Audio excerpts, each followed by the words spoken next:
This is something that you've been watching for a while now. Yeah, about a week ago, this was a tropical wave in the Atlantic, and then it moved across Cuba, got up into the Gulf, became a tropical storm, then briefly a hurricane before making landfall. And often it's the inland impacts of flooding and tornadoes that become the biggest thing that people remember these big storms like this for. Debbie, now a minimal tropical storm sitting just off the coast of South Carolina. It's going to come back into South Carolina at some point late Wednesday night, early Thursday morning. But in the here and now, it's this hot, dry flow on the west side that has Alabama baking in the heat.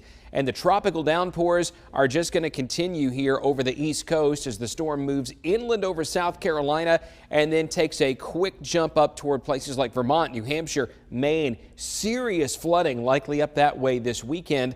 For us, though, there's hardly a raindrop to be found for the next 7 days. So we've got to go all the way out to Thursday of next week when we finally start to see what we'll call the northwest flow at least bring a chance of some showers and thunderstorms as disturbances get caught up around a big hot area of high pressure that sets up over the southern plain states.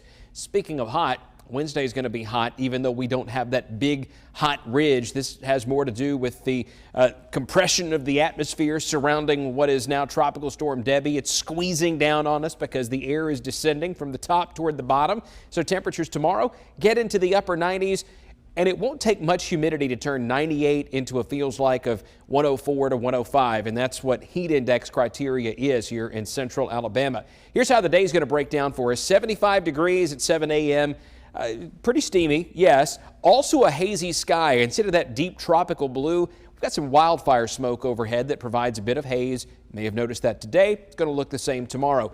It's impact weather for the afternoon. 94 at 1 o'clock, 98 by 4 o'clock in the afternoon, and that's where that heat index could be at that peak, which may very well be 100 to 105 in a lot of communities. Look at this. We'll stop the clock at 3 p.m. tomorrow. Feels like 101 Gadsden, 102 Birmingham, 104 Tuscaloosa and Demopolis. And at times, we may even peak 105, 106 over West Alabama. And let's not kid ourselves here. 97, 100, 94. Those are still high numbers even at 7 o'clock tomorrow evening, but at least we're coming down some.